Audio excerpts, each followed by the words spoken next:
What's up, students? How's it going? E aí, galera, tudo bem com vocês? Bom, hoje vamos começar mais uma aula e vamos dar continuidade sobre o nosso assunto do Present Continuous Tense.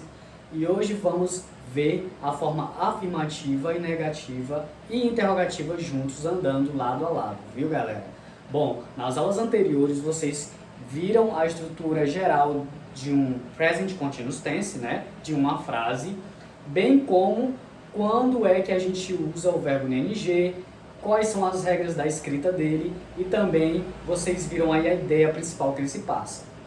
Para rever bem esse assunto, como conceito principal, como premissa, o Present Continuous Tense fala de uma ação progressiva que está ocorrendo no momento da fala.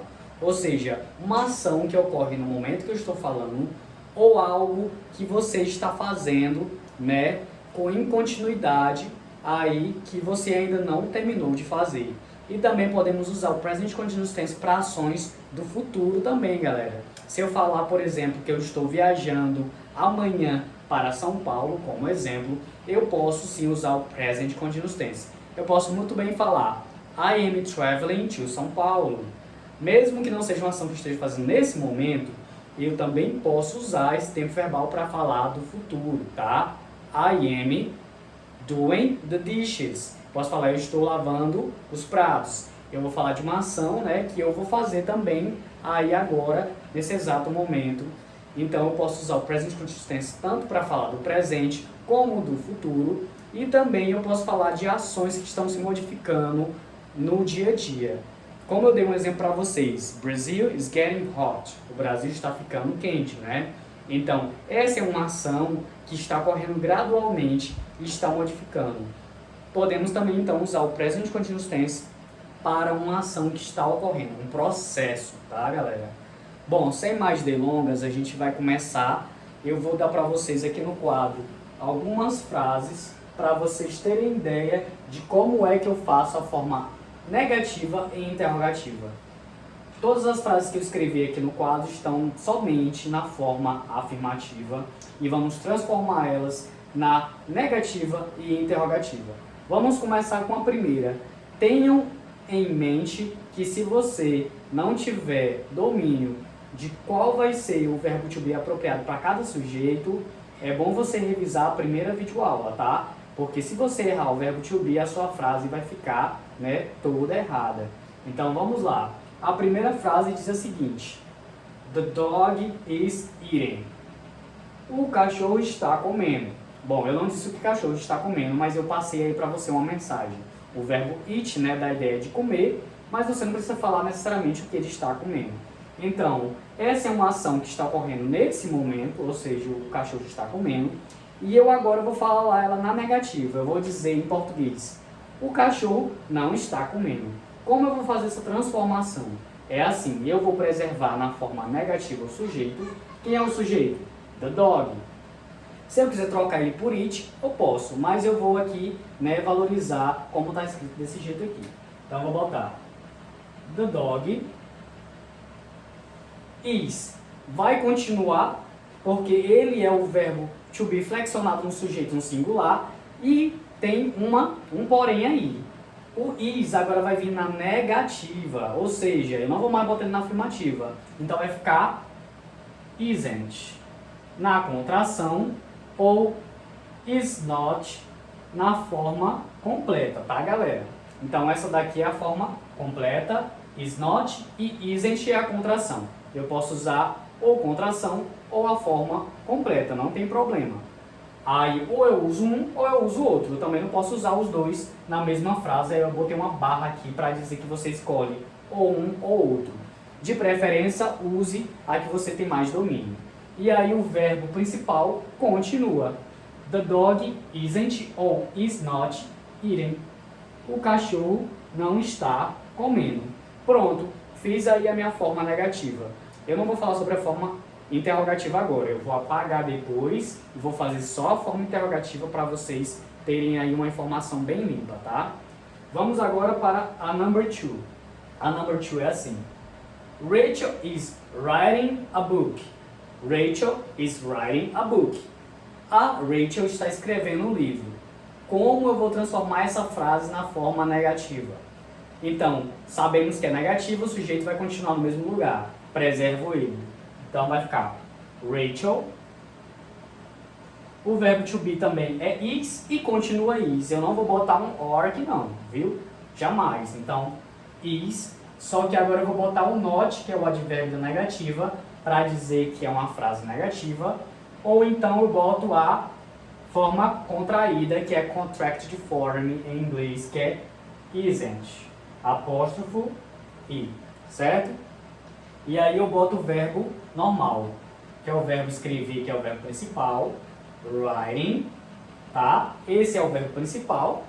E a book é objeto, ou seja, é complemento. A book. Pronto, não tem segredo, a forma negativa é muito fácil. Vamos dar continuidade. Temos agora a terceira. A terceira é assim: Philip is dancing.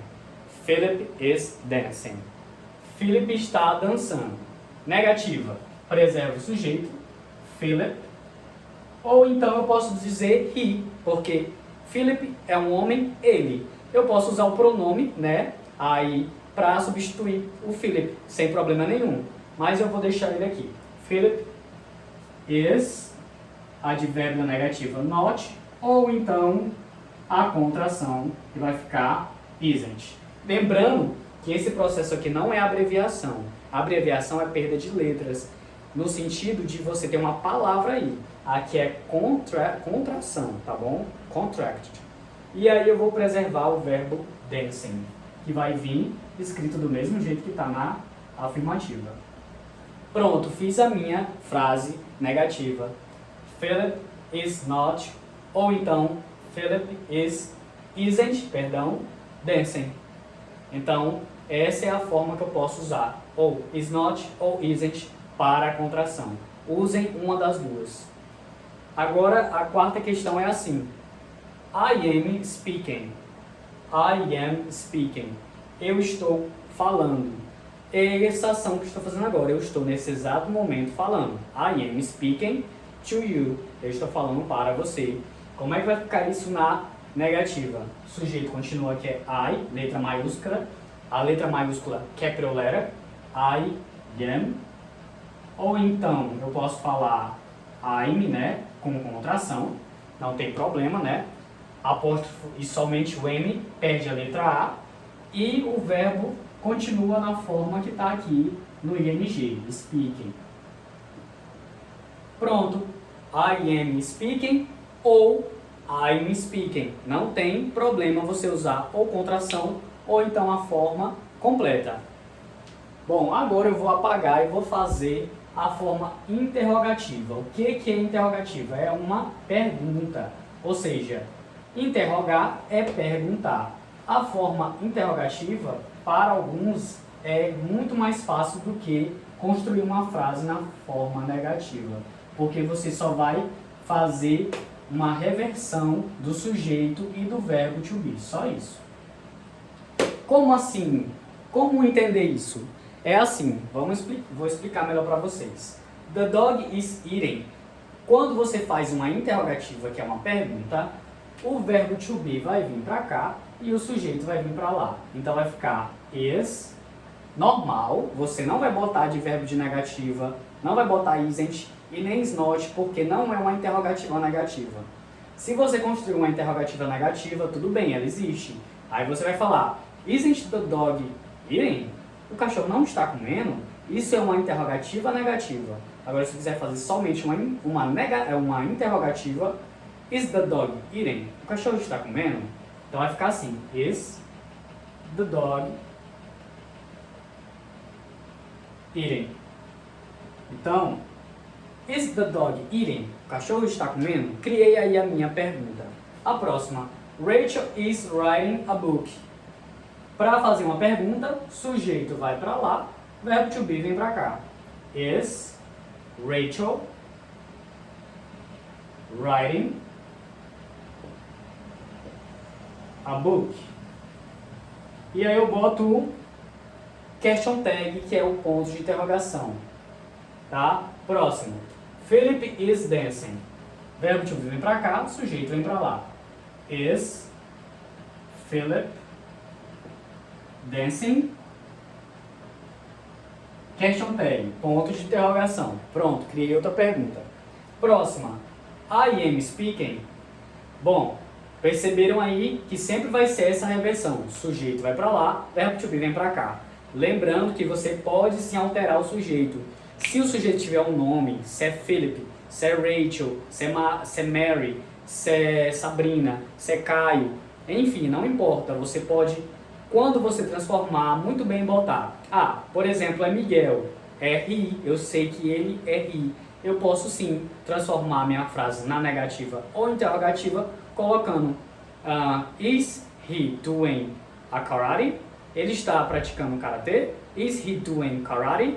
Posso sim, se era Miguel, eu posso trocar por um pronome sim, sem nenhum problema, para não ter que repetir o nome dele, se o nome da pessoa for muito grande. Por exemplo, for um nome aqui, Alexandre, você não quer falar o nome todo Alexandre. Ah, eu vou trocar o nome Alexandre por he, porque é ele. Aí a frase seria assim: Alexandre is singing a song. Alexandre está cantando uma canção. Para botar no negativo eu posso falar he isn't singing a song. Ele não está cantando uma canção. Então eu posso sim ter liberdade para modificar o meu sujeito. Mas eu nunca vou alterar o verbo principal, ele vai continuar o mesmo. Se ele não está cantando, vai continuar na negativa e na interrogativa, sendo que é a mesma essência. Bom, vamos agora transformar essa daqui na interrogativa. Verbo to be vem para cá, sujeito vem para lá. I am, agora vai ficar com letra maiúscula, né, porque iniciou a frase, e o I vai ficar aqui. Agora não vai ficar mais com a pronúncia I am, vai ficar am I. É como se os dois estivessem juntos no mesmo som. Isso em inglês se chama connected speech. É quando você tem aí um som de uma vogal e uma consoante, ou vice-versa, você tem aí uma consoante e uma vogal, e os dois vão se unir e fazer um som só, mesmo que sejam palavras separadas. Esse fenômeno é um fenômeno linguístico, não é uma regra gramatical, que se chama connected speech. Então, nesse connected speech, vai ficar am I, visto que aqui tinha uma consoante M e aqui tinha uma vogal. Os dois se entrelaçam e ficam um som só. Am I, mesmo que sejam palavras separadas. Então vai ficar am I speaking. E aí eu boto o question tag, que é o ponto de interrogação, tá, galera? Bom, esses são os macetes para você transformar a forma negativa e interrogativa, que é muito fácil, tá? Lembrando que o sujeito é mutável, você pode mudar o sujeito por um pronome, mas o verbo e também o verbo principal, tanto o verbo tipo como o verbo principal, não vão ser alterados, tá? Eles vão continuar do mesmo jeito. Então prestem bem atenção nisso. Vocês têm que colocar na mente de vocês que se você não saber como é, quem é o sujeito, qual é o verbo principal, como é que eu vou colocar o verbo na negativa, você não consegue transformar, tá, galera? Então eu vou colocar uma frase rapidinho aqui no plural para vocês, pra gente finalizar a aula, que eu não botei nenhuma no plural, né? Vamos ver essa daqui, por exemplo. We are fighting. Nós estamos lutando. Essa frase na negativa vai ficar assim, né? We aren't, ou então we are not fighting. Bom, perceberam aí a diferença, né? E na interrogativa vai ficar are we, né? Fighting. Nós estamos lutando. Ponto de interrogação, tá? Então, galera, essa daí foram as regras gerais para você dominar o Present Continuous Tense na forma negativa e interrogativa. Espero vocês no Zoom para ter um desafio para vocês sobre essa temática. Estejam preparados, tá bom, galera? So, guys, thanks for watching and we see each other on Zoom. Take care.